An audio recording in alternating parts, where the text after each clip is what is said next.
Help us all to love you more and more and more, and still yet more, till we become worthy of union with you, and help us all to hold fast to Baba's Daman till the very end. Avatar Meher Baba ki Jai. Avatar Meher బాబాకి జై.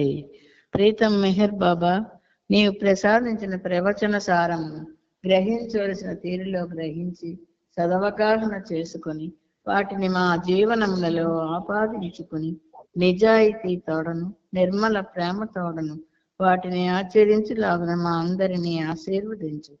అట్టి ఆచరణయుత జీవన శైలిలో జీవించినట్లు మా అందరినీ అనుగ్రహించు. Avatar Meher బాబాకి జై. అవతార్ మెహర్ బాబాకి జై.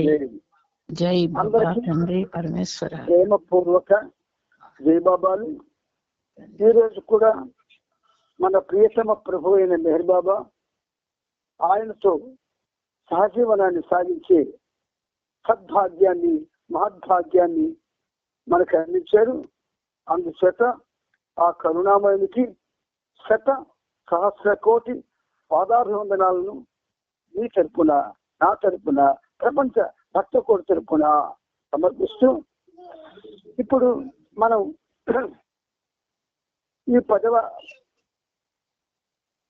భాగం ప్రభు చరిత్రలో 4284వ పేజీలో పేరు నుంచి 2వ పేర వరకు చెప్పి ఆపుకున్నాం.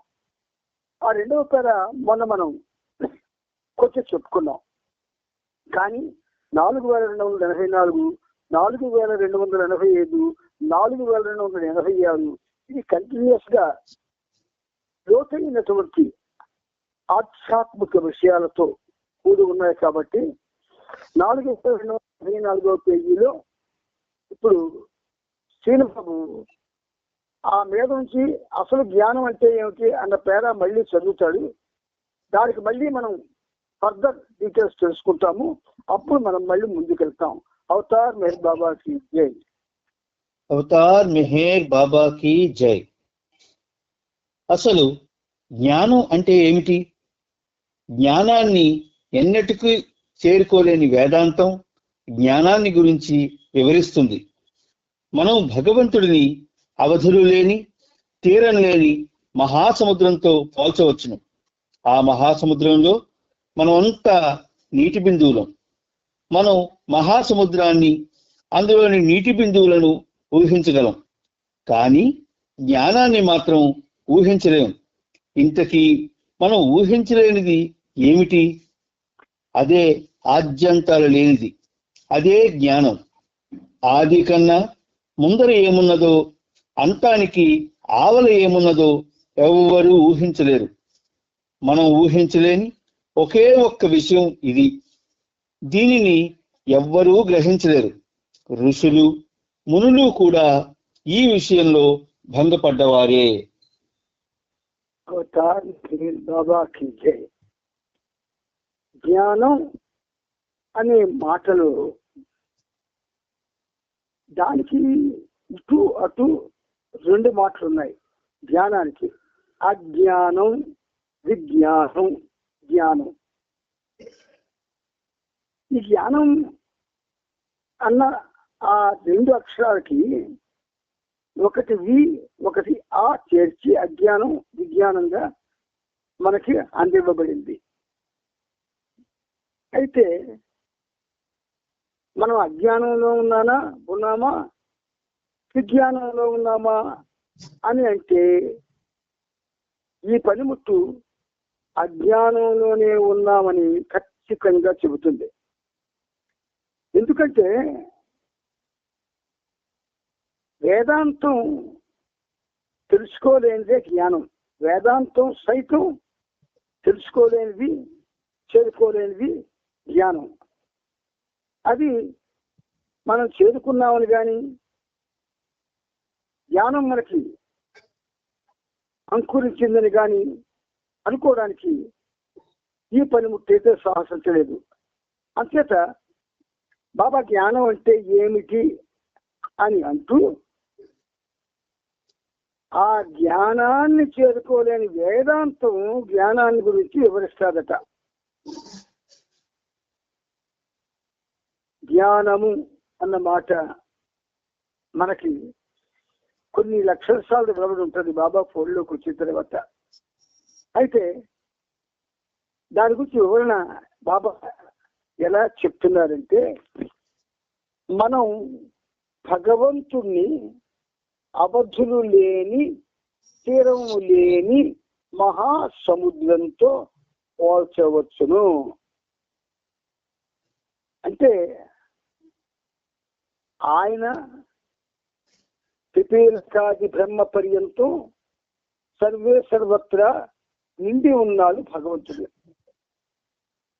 చతుర్దశ భువనాల్లో కూడా ఏకకాలంలో ఆయన ఉంటాడు. అలా ఉంటాడు అని పుస్తకాల్లో మనం చదువుకున్నాం, కానీ అనుభవపూర్వకంగా మనెవరికీ తెలియదు. అంచేత మనం భగవంతుణ్ణి అవధులు లేని తీరం లేని మహాసముద్రంతో పోల్చవచ్చును అంటారు మన ప్రభు మెహర్ బాబా. భగవంతుడు అంటే అవధులు లేని తీరం లేని, దానికి హద్దులు ఉండవు, తీరం ఉండదు.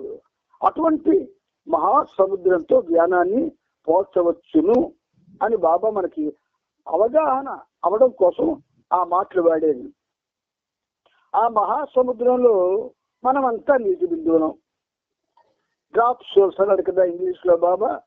మనందరం కూడా నీటి బిందువులం. డ్రాప్ సోల్ అంటే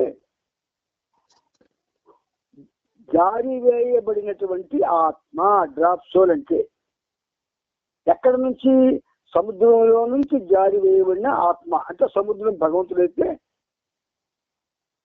ఈ మానవులంతా కూడా అందులో నుండి జారిపోయిన నీటి బిందువులు. అంచేత ఆ మహాసముద్రంలో మనమంతా నీటి బిందువులం. మనం మహాసముద్రాన్ని, అందులోని నీటి బిందువులను ఊహించగలమని బాబా అంటున్నారు. మహాసముద్రాన్ని అయితే ఊహించవచ్చు, నీటి బిందువుల్ని ఊహించగలమా? ఒక్కసారి ఆలోచించండి. నీటి బిందువులు అంటే కోటాను కోట్ల మానవాత్మలు, కోటాను కోట్లు. ఎలా ఊహించగలం? నీటి బిందువులను ఊహించగలం అని బాబా మనకు అంటున్నారు. ఎలా ఊహించగలం అంటే ఆ డ్రాప్ సోల్స్ అన్న మాట బాబా మనకు అన్నప్పుడు, ఆ మాట వినగానే డ్రాప్ సోల్స్ అంటే జారి వేయబడిన ఒక ఆత్మ. ఎన్ని ఆత్మలు? ఒక్కొక్క ఆత్మ ఒక్కొక్క జారి వేయబడిన నీటి బిందువు. ఎన్ని? అగణితం. అందుచేత మనమంతా అందులో నీటి బిందువులను ఊహించగలం. అందులో మనకి కరెక్ట్ గా తెలియకపోయినా లెక్కించడానికి వీలు లేనన్ని నీటి బిందువులు అని అనుకోవచ్చు. కానీ ఇదైతే ఊహిస్తాం, కానీ జ్ఞానాన్ని మాత్రం ఊహించలేము అంటున్నారు బాబా. అయితే మనం అంతకే ఊహించలేకపోతున్నాం. దేన్ని ఊహించలేకపోతున్నాం అంటే బాబా అంటారు, ఏదైతే ఆది అంతం లేనిది, అంటే ఫస్ట్ పర్వత గారి పేర్లు నీవు ఆది అంతము లేనివాడవు, అది జ్ఞానం.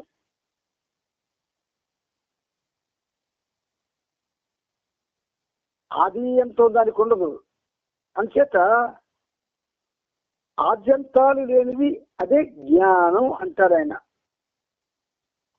మనం పేరు అయితే చదువుతున్నాం, కానీ అక్కడ ముందు నీవు ఆది అంతము లేనివాడవు అని అన్నప్పుడు అది జ్ఞానము అన్న విషయం మనకి ఇంతవరకు తెలియలేదు. అదే జ్ఞానం అని. అంచేత ఒకసారి మనం ఆ మాట అన్నప్పుడు మళ్ళీ నీవు ఆది అంతము లేనివాడవు అన్నప్పుడు అంటే మనకి జ్ఞానం గురించి ఏమీ తెలియదు అని మనకి తెలియజేయడం కోసం భగవంతుణ్ణి ఆది అంశం లేనివాడవు అని ఆయన మన చేత అనిపిస్తున్నాడు. అంటే జ్ఞాన శూన్యులము అని అర్థం. ఆది కన్నా అంటే బిగినింగ్, ఆది కన్నా ముందర ఏమున్నదో, ఆది కన్నా ముందర ఏమున్నదో సముద్రం ప్రారంభం మనకి చూడగలం, కానీ అది ఎక్కడ అంతం ఉందో మనం చూడలేం. దాన్ని ఉదాహరణగా తీసుకొని బాబా ఏమంటున్నారు, మనం ఆద్యంతాలు లేని ఆ జ్ఞానాన్ని ఆది కన్నా ముందర అంతానికన్నా ఆవల ఎవరు ఊహించుకుంటారు? అందుచేత మనం ఊహించలేని ఒకే విషయం ఇది మనం అని ఆయన కూడా మనతో కలిసిపోతున్నాడు. జ్ఞాన సాగరుడైన, ప్రేమ సాగరుడైన, కానీ మనతో కలిసిపోతున్నాడు. మనం మనం మనం అంటున్నాడు ఆయన కూడా మనతో కలిసి. కనుక మనం దీన్ని ఊహించలేము అంటాడు ఆయన. దీనిని ఎవరూ గ్రహించలేరు.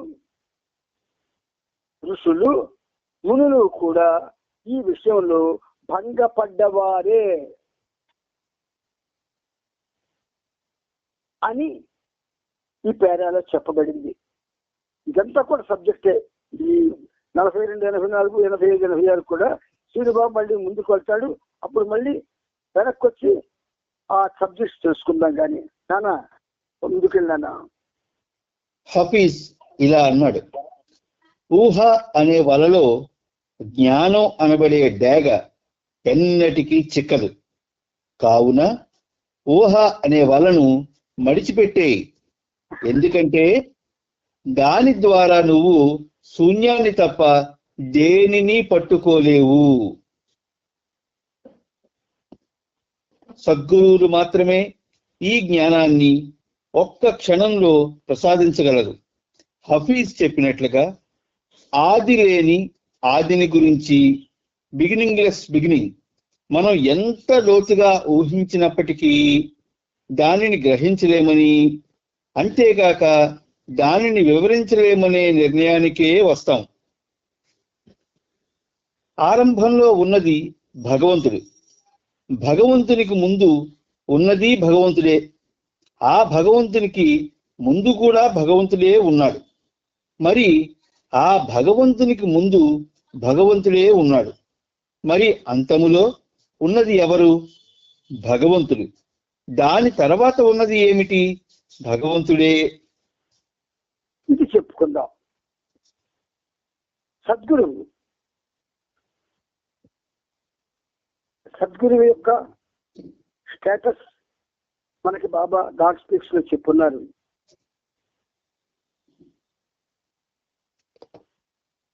సామాన్య మానవుడు భగవంతుడిని తెలుసుకోవడం కోసం అన్వేషణ సాగించి ఆ అన్వేషణలో అరిషడ్ వర్గాల్ని జయించి ఆ తరువాత ఏవైతే సప్తభూమికలు ఉన్నాయో వాటిని అధిరోహించి పూర్తిగా భగవదన్వేషణలో ఒక మస్తుల దేని యందు ఆసక్తి లేక కేవలం భగవంతుడి కోసమే ఆరాటపడుతూ భగవంతుడి కోసమే జీవిస్తూ మరి ఇంకా ఏ తలంపు లేనివాడు కొన్నాళ్ళకి ఆ భగవంతుడి యొక్క అనుగ్రహంతో వాడు తన యొక్క అన్వేషణలో ఏ భగవంతుడినైతే కనుగొనాలి అని అన్వేషిస్తున్నాడు ఆ భగవంతుడిని కనుగొంటాడు.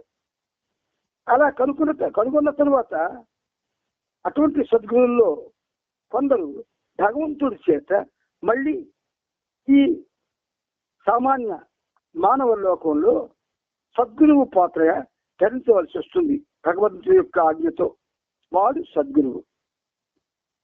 అటువంటి సద్గురులు రామాయణ కాలంలో ఉన్నారు, రామావతారంలో ఉన్నారు, కృష్ణావతారంలో ఉన్నారు, మెహర్ బాబా అవతారంలో ఉన్నారు, అంతకు ముందు కూడా ఉన్నారు. కానీ మన ప్రపంచంలో మనకి తెలిసిన వాళ్ళు శ్రీరాముడు పూర్ణావతారుడు, శ్రీకృష్ణుడు పూర్ణావతారుడు, శ్రీ మెహర్ బాబా పూర్ణావతారుడు. వీళ్ళ కాలాల్లో సద్గురువులు ఉన్నారు. వాళ్ళే ఒక విధంగా చెప్పాలి అంటే ఆ భగవత్ కార్యానికి అన్ని విధాలుగా మానవ రూపంలో ఉన్న భగవంతుడికి తోడ్పడతారు. ఈనాడు మెహర్ బాబా కూడా ఆయన కాలంలో కూడా 5 సద్గురువులు ఉన్నారు. ఆ 5 ఆ ప్రభు యొక్క మహోన్నతమైన విశ్వ మానవ కార్యానికి వాళ్ళు పరోక్షంగా తోడ్పడడం జరిగింది. అందుచేత ఇక్కడ బాబా ఏమంటున్నారు, సద్గురువులు మాత్రమే ఈ జ్ఞానాన్ని ఒక్క క్షణంలో ప్రసాదించగలరు అంటారు. మనకు అవసరం లేదు. అవతారుడి యొక్క పరిధిలో ఉన్నాం, ఆర్బిట్ లో ఉన్నాం. అవతారుని పరిధిలో ఉన్న వాళ్ళెవరూ కూడా సద్గురువు కోసం ఆలోచించరు. అవతారుని యొక్క కృప కోసం, అవతారుని యొక్క ప్రేమ కోసం ఆలోచిస్తారు. కాబట్టి గమ్మత్తుగా ఆ మాట అని బాబా హఫీజ్ చెప్పినట్లుగా అంటారు. హఫీజ్ అంటే ఆ కాలంలో ఆయన ఒక సద్గురువు, అలాగే మహాజ్ఞాని. అందుచేత సద్గురు యొక్క ఆ రచనలన్నీ కూడా బాబా మనకు అనుక్షణం కూడా ఆ చరిత్రలో ఎక్కడ అవసరమైతే అక్కడ ఉటంకిస్తూనే ఉన్నారు. అందుచేత ఆ హఫీజ్ ఏమన్నాడట, ఆది లేని ఆదిని గురించి. ఆ మాట ఎంత గమ్మత్తుగా ఉందో చూడండి, ఆది లేని ఆదక. దాన్ని ఇంగ్లీష్ లో బిగినింగ్లెస్ బిగినింగ్ అన్నారు. మనం ఎంత లోతుగా ఊహించినప్పటికీ దానిని గ్రహించలేమని, అంతేగాక దానిని వివరించలేమనే నిర్ణయానికి వస్తాం. అంటే ఆయన మనల్ని ఎక్కడ కూడా రాజీ పడకుండా చెప్తున్నాడు. మనం ఎక్కడ మనం పడిపోతాం, రాజీ పడిపోతాం తెలుసు, నాకు సద్గురువులు తెలుసునండి. బాబా అంటే బాబా కాలంలో అయితే ఉన్నా కదా, అదర్ బాబా గాను ఇలా చెప్పుకెళ్ళిపోతాం గబగబ 5 రోజులు. మనకు సద్గురువు గురించి ఏం తెలుసు? ఏం తెలుసు? ఇదే చెప్పండి ఎవరైనా. ఏమీ తెలియదు, చిలక పలుకులు పలికిస్తాం. ప్రపంచ ప్రజల్లోకి వెళ్ళి మాట్లాడేస్తాం సద్గురువు గురించి. అంచేత ఆ సద్గురువు గురించి మనకి ఏమీ తెలియదు. అందుచేత బాబా ఏం చేశారు, ఎలాగో వీళ్ళకి సద్గురువులు అంటే తెలియదు, తెలుసుకోలేరు కూడా కనుక ఆరంభంలో ఉన్నది భగవంతుడు అన్నారు. ఎల్ల కాలాల్లో కూడా సృష్టి ఉన్నంత వరకు భగవంతుడు ఉంటాడు. ఆరంభంలో ఉన్నది భగవంతుడు, అంతంలో ఉన్నది భగవంతుడే.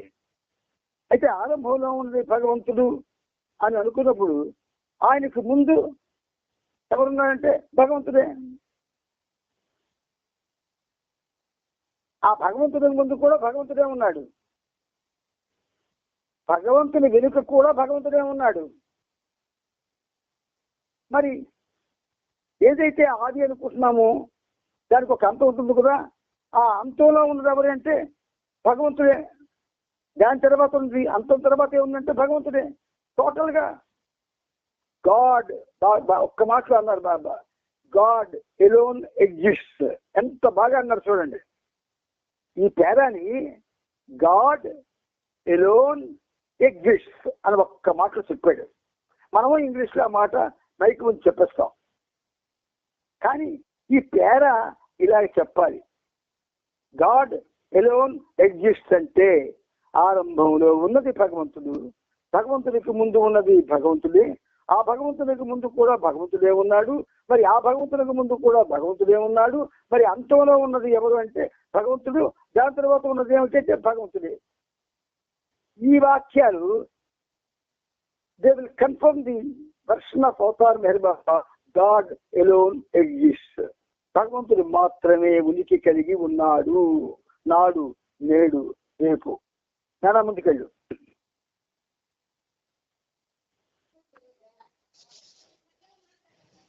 మనకున్న బుద్ధి కుశలతతో దీనిని వివరించలేము. ఎందుకంటే అక్కడ ఊహ ఓడిపోతుంది. మనసు, బుద్ధి ఏమీ చేయలేవు. ఊహించడంలో మనస్సు శక్తివంతమైనది.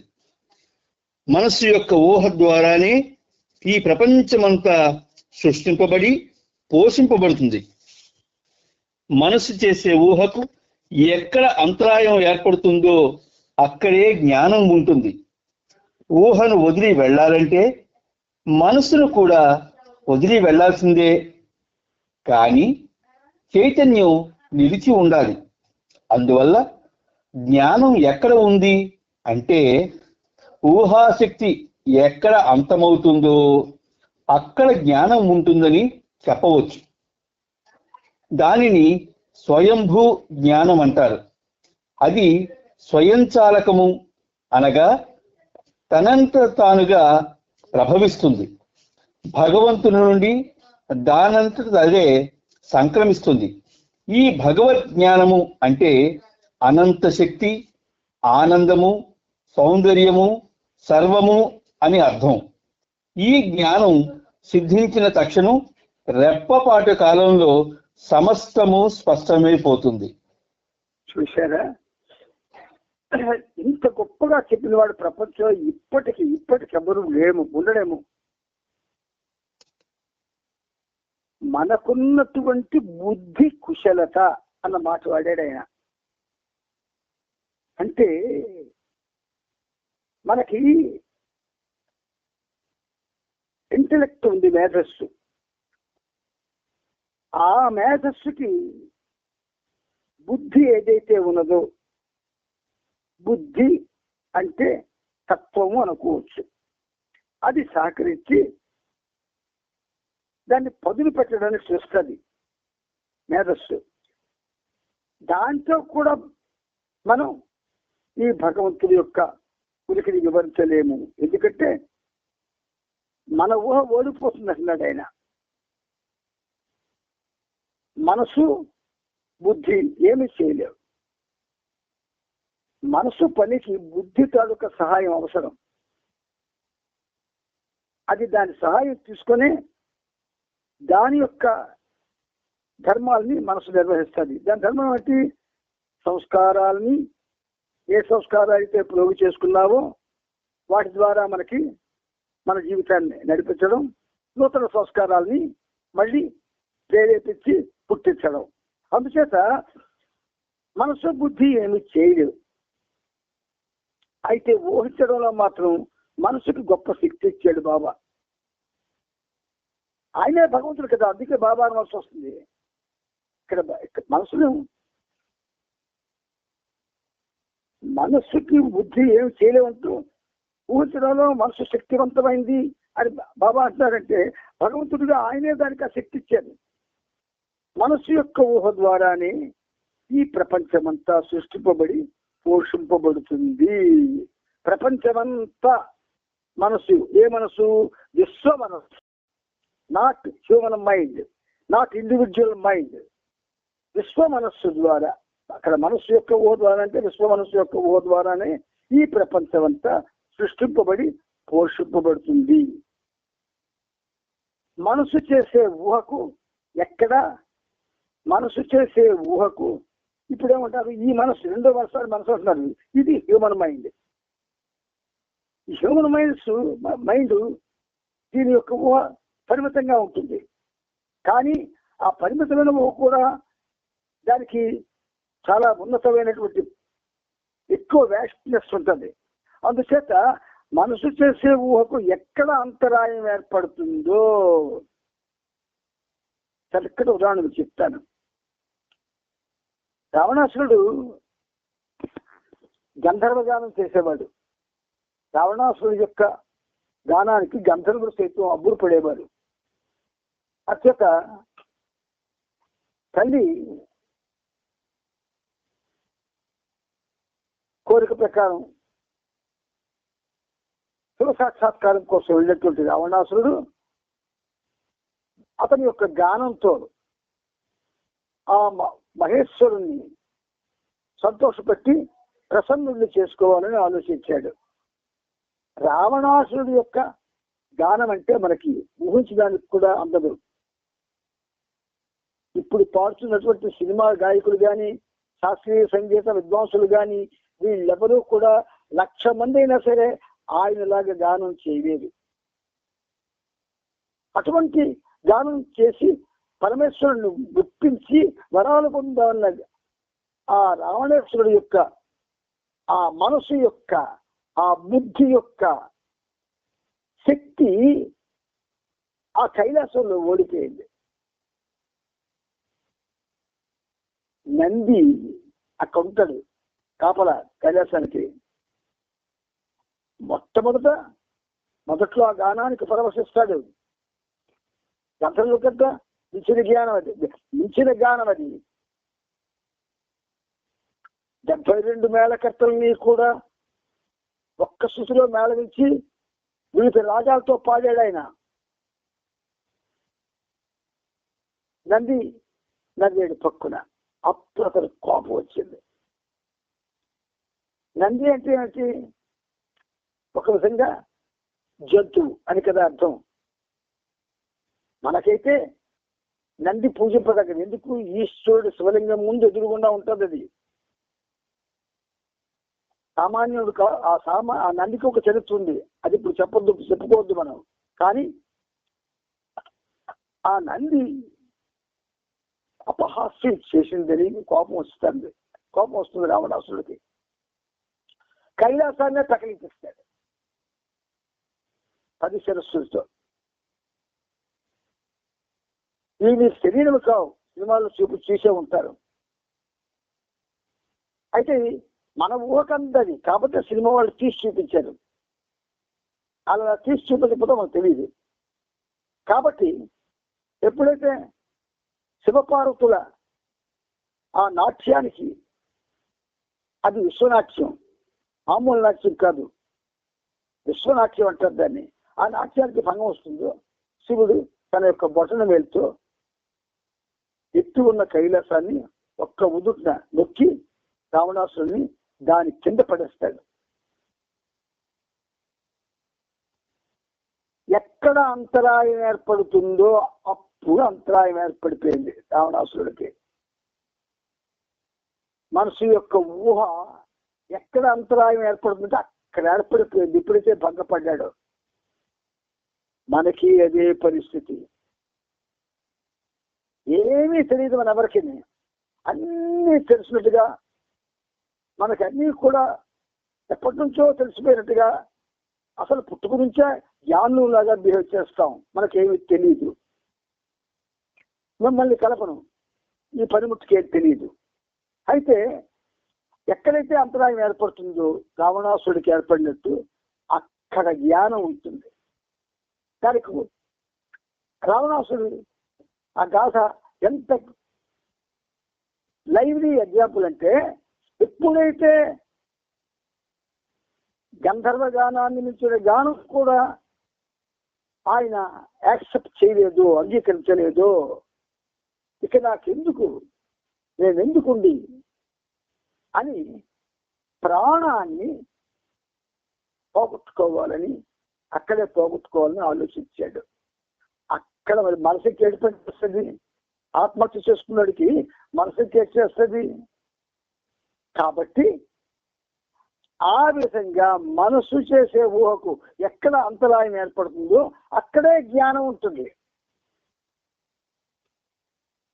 ఎప్పుడైతే జ్ఞానం అనేది ఎస్టాబ్లిష్ అవుతుందో అప్పుడు భగవంతుడి యొక్క కృపకి పాత్రుడు అవుతాడు వాడు. అది ఇక్కడ మీకు ఒక్క సెంటెన్స్ లో చెప్తున్నాడు ఇదంతా బాబా. అక్కడే జ్ఞానం ఉంటుంది. ఊహను వదిలి వెళ్ళాలంటే మనసు కూడా వదిలి వెళ్ళాల్సిందే. కానీ ఊహను వదిలి వెళ్ళాలంటే మనకి బాబాను గురించి ఒక 1-2 గంటలు కూర్చొని ఆయన యొక్క ఆ అనంత సత్యస్థితిని ఊహించుకుందాం. అది ఎప్పుడైనా ఆలోచనలు కలిగేమిటి? ఒకవేళ కలిగితే ఆయన యొక్క అనంతత్వం ఏమిటి, మెహర్ బాబా యొక్క అనంతత్వం ఏమిటి నేను నా ఊహ ద్వారా తెలుసుకుంటాను అని ఎవరికైనా ఒక ఆలోచన వచ్చిందనుకోండి, అది కానీ గాఢంగా వస్తే వాడికి నిద్రాహారాలు ఉండవు. కానీ అంత నిద్రాహారాలు మానేసి దేవుడి కోసం అల్లల్లాడిపోయేటటువంటి మనుషులు ఉన్నాయంటే నేనైతే ఇంతవరకు ఇప్పుడు నాకు 76 సంవత్సరాలు ఒక్కడిని చూడలే. అంచేత ఊహను వదిలి వెళ్ళాలంటే మనసును కూడా వదిలి వెళ్ళాల్సింది. అయితే కానీ అంటారైనా చైతన్యం నిలిచి ఉండాలి. రావణాసుడు రుద్రవీణ వాయించాడు, కడుపులో పేగుళ్ళు తీసి. వాడి యొక్క జ్ఞానం శూన్యమైపోయింది. శివుడి మీద ఉన్నటువంటి ప్రేమ తారాస్థాయికి చేరిపోయింది. ప్రసన్నం చేసుకోవడం కోసం చదువులు చాలించాలని బుద్ధి పుట్టింది.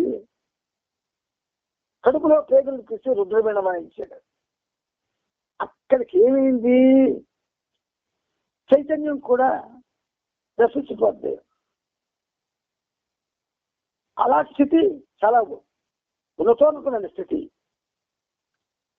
కనుకనే మనకి అష్టాదశ పురాణాల్లో ఉన్నటువంటివన్నీ కూడా పుక్కిటి పురాణాలు కావు, శక్తివంతమైన పురాణాలు.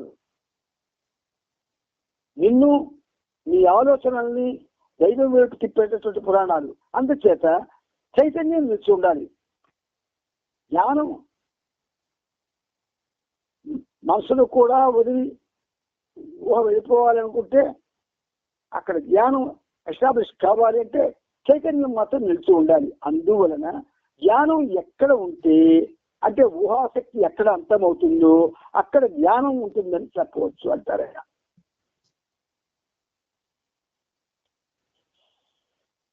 దానిని స్వయంభూ జ్ఞానం అంటారు. మనం చాలాసార్లు విన్నాం స్వయంభూ జ్ఞానం అని. ఇది ఒక ప్రేమ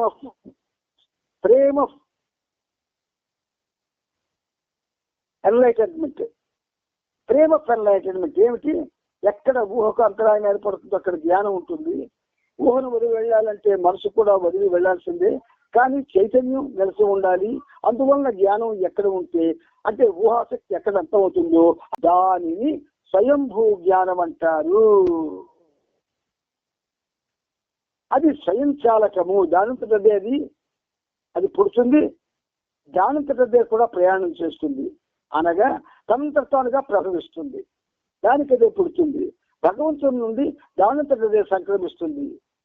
ఈ భగవద్జ్ఞానము అంటే అనంత శక్తి, ఇన్ఫినిట్ పవర్, అనంత ఆనందము, ఇన్ఫినిట్ బ్లిస్, అనంత సౌందర్యము, ఇన్ఫినిట్ బ్యూటీ, అనంత సర్వము, ఇన్ఫినిట్ ఎవ్రీథింగ్ అని అర్థం.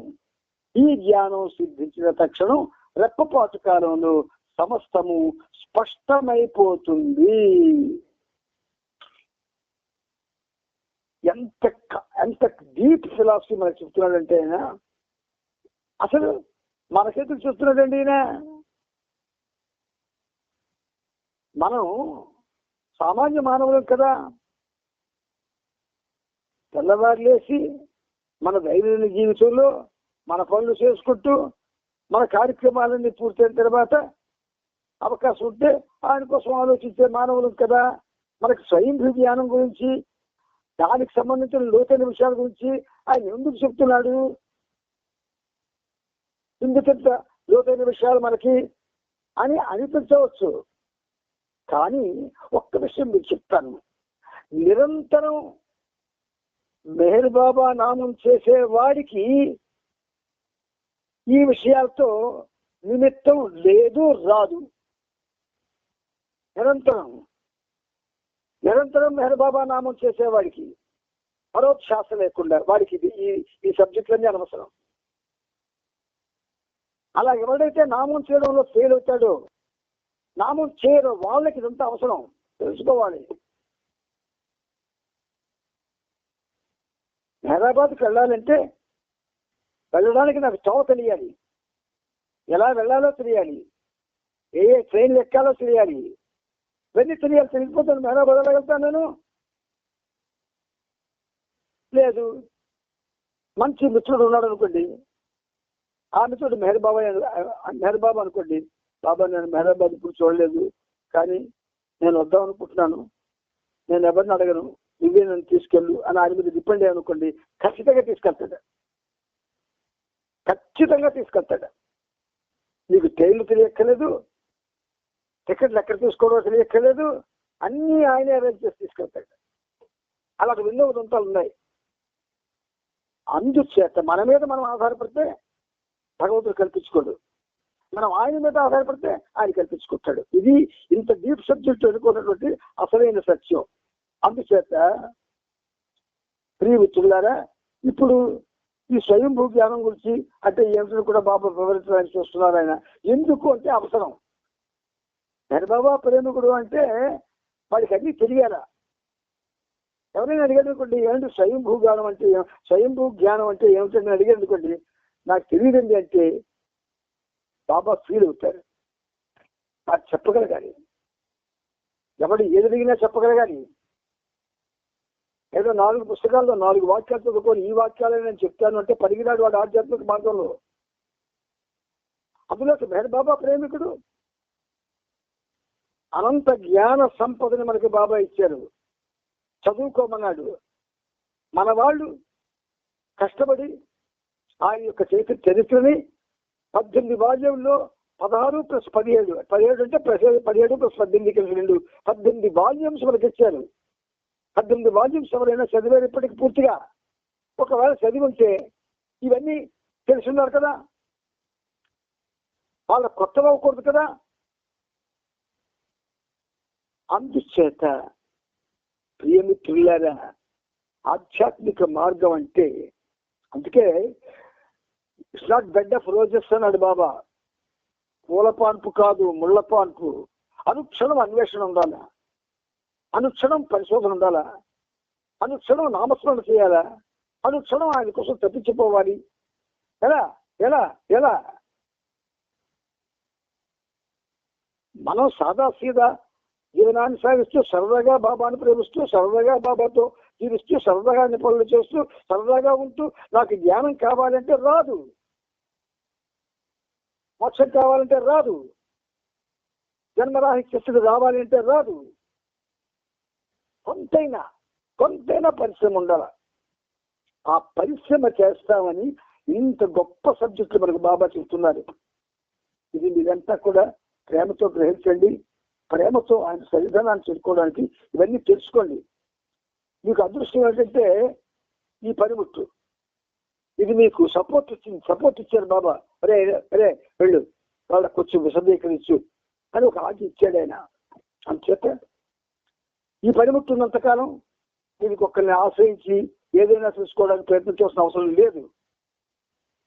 బాబాయ్ చెప్తాడని నా ద్వారా, ఈ పనిముట్టు ద్వారా. అందుచేత మనందరం కూడా ఈ చేస్తున్న ప్రయత్నంలో ఒక సత్ఫలితాన్ని పొందాలి, బాబాకి చేరువ కావాలి, బాబాతోనే జీవితం సాగించాలి అనే పట్టుదలతో ఇవన్నీ వినాలి. అది లేనప్పుడు ఇది చదవడం వినడం కూడా అనవసరం. The aim of life is to love God. The goal of life is to become one with God. ఇది జ్ఞాపకం ఉంచుకోండి. బాబా చెప్పినటువంటి అతి ఉన్నతమైనటువంటి సందేశం ఇది. నాన్న టైం అయిపోయింది, మళ్ళీ మనం కలుసుకుందాం. అందరికీ జై బాబా. నాన్న జై బాబా.